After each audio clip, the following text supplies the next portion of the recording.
Oke, selamat menyaksikan semuanya. Kita lihat bersama cerita tentang perang Puputan yang akan dikemas oleh anak-anak didik kita yang luar biasa di depan panggung saat ini. Silakan menyaksikan bersama bagaimana cerita perang Puputan yang ada di Bali. Mengisahkan tentang perang Puputan di desa bagaimana di mana masyarakat Bali dipimpin oleh I Gusti Ngurah Rai dan pasukan tentara Ciwanara melawan tentara Nica yang dipimpin oleh Jenderal Kolonel yang ingin merebut tanah Bali.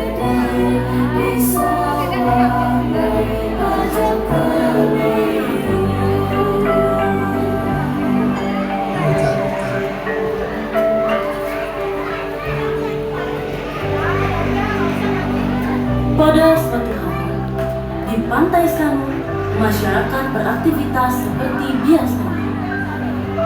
Beberapa nelayan terlihat sedang menurunkan jangkar. Ada pula yang sedang merapikan jalannya. Terlihat pula pedagang ikan sibuk menata dagangnya sembari melayani pembeli. Tiba-tiba terlihat dari kejauhan kapal Nika sedang mendarat ke arah pantai. Beberapa orang lalu bergegas meninggalkan aktivitasnya untuk pergi ke Puri Carangsari dan menemui I Gusti Ngurah Rai dan melaporkan apa yang mereka lihat. Pak Gusti! Pak Gusti! Kenapa dekat kapal ikan mendekat ke sana? Kan Pak Gusti! Baiklah, akan aku panggil Wisnu dan pasukannya untuk menghadang. Ampun ya Gusti! Senjata kita cuma segini. Punapi nih Gusti! Oke Bro Wisnu, sepertinya kita harus mencari bantuan persenjataan. Pada hari itu juga berangkatlah mereka ke Surabaya untuk memperoleh senjata. Setibanya di Surabaya, mereka pun langsung menuju ke gudang persenjataan. Mereka pun bertemu dengan rekan-rekan yang bersedia membantu memberikan senjata untuk I Gusti Ngurah Rai dan pasukannya. Setelah mengucapkan terima kasih, I Gusti Ngurah Rai dan pasukannya bergegas kembali ke Bali. Ternyata di perjalanan, Sirma Wisnu melihat patroli pasukan Nika di Ketapang. Gusti! Gusti! Gusti! Saya melihat ada pasukan ikan datang. Siapkan senjata, kita serang mereka. Oke gas! Oke gas! Oke gas! Oke gas! Terjadilah pertempuran yang sangat sengit antara pasukan I Gusti Ngurah Rai dan Nika. Akhirnya pertempuran di Ketapang itu dimenangkan oleh pasukan I Gusti Ngurah Rai. Dan dengan kemenangan itu, pasukan I Gusti Ngurah Rai kembali melanjutkan perjalanan mereka ke Bali. Setibanya di Bali, I Gusti Ngurah Rai dan pasukannya kembali ke daerah masing-masing. I Gusti Ngurah Rai kembali ke Puri Carangsari untuk menemui istrinya yang bernama Desa Putukari. Istriku tersayang, aku harus melanjutkan perjuangan ini. Kau pergilah tinggal di Puri Satria, tinggal bersama kakakku. Baiklah suamiku, aku akan selalu mendoakanmu. Setelah mengantarkan istrinya ke Puri Satria, I Gusti Ngurah Rai melanjutkan perjalanannya ke Puri Kesiman. Ia pun bertemu dengan Sirma Wisnu dan tokoh perjuangan lainnya. Apa yang harus kami lakukan? Kami siap Gusti! Sirma Wisnu, siapkan pasukan dan persenjataan. Kita serang mereka secara gerilya. Siap laksanakan Gusti! Oke gas! Oke gas! Oke gas! Sedangkan di lain tempat, di markas Belanda, Jenderal Koloni sedang sedang menyusun rencana. Ia berencana membujuk I Gusti Ngurah Rai agar mau bekerja sama. Kita harus mencari cara untuk bisa membujuk Ngurah Rai. Aku harus segera mengirim surat kepada Ngurah Rai agar dia mau bergabung kepada Nika. Karena kita akan membentuk negara Indonesia Timur di Sunda kecil ini. Kita ancam saja mereka juga. Jenderal Koloni mengirimkan surat melalui kurir kepada I Gusti Ngurah Rai. Ketika I Gusti Ngurah Rai membaca surat tersebut, ia sangat marah. Apa-apa ini? Kurang ajar! Ada apa Gusti? Apa yang terjadi? Mereka mengajak kita bergabung dalam pembentukan negara Indonesia Timur. Mereka pikir kita berkhianat. No, tidak! I Gusti Ngurah Rai menuliskan surat balasan untuk Jenderal Koloni. Ia meminta prajuritnya untuk mengirimkan surat tersebut. Dalam surat tersebut, I Gusti Ngurah Rai menuliskan seperti ini. Soal perundingan kami serahkan kepada kebijaksanaan pemimpin kita. Bali bukan tempat perundingan dan saya bukan kompromis. Saya atas nama rakyat hanya mengendaki Belanda lenyap dari Pulau Bali. Atau kami sanggup dan berjanji bertempur terus sampai cita-cita kita tercapai.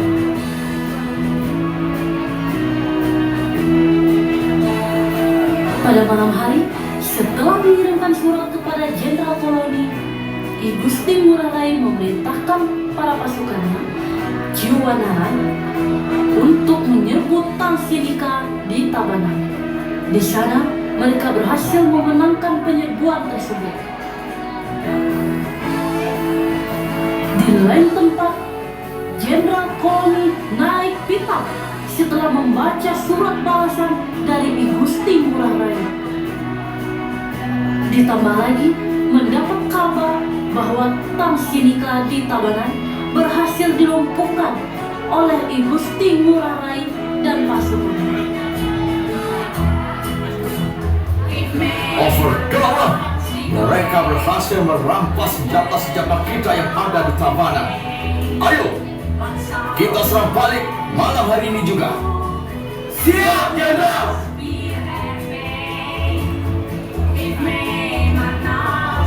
Sebelum melakukan long march ke Gunung Agung, I Gusti Ngurah Rai berbicara kepada istrinya. Istriku tercinta, ada apa? Kenapa kau gelisah?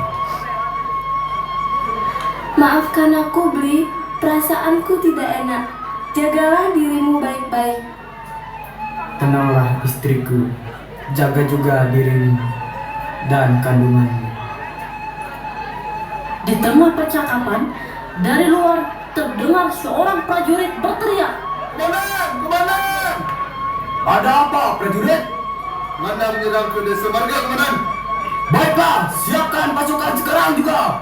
Siap, komandan!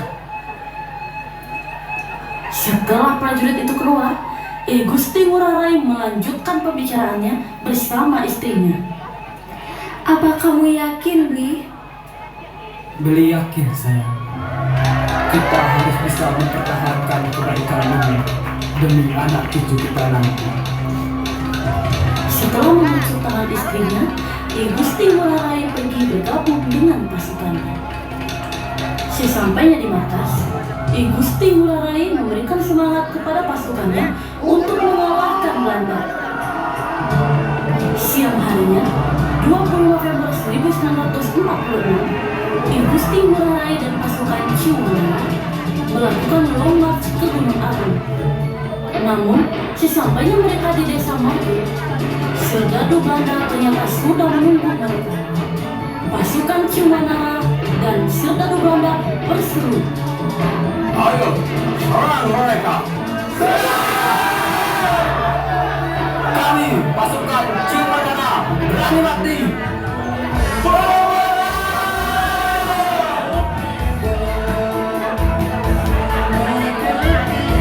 Terjadilah pertempuran darah antara pasukan Ciwanara dan serdadu Belanda. Karena jumlah yang tidak seimbang dan persenjataan yang minim, pasukan Ciumanara kalah dalam pertempuran tersebut.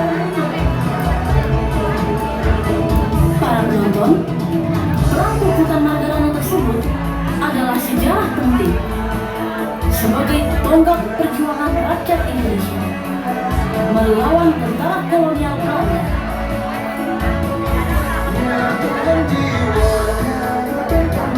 Diinformasikan untuk pengisi suara dalam drama perang Puputan, yaitu siswa-siswi tunanetra SLB Negeri 1 Denpasar.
Oke, tepuk tangan yang meriah untuk teman-teman anak didik kita semuanya dari Project P5.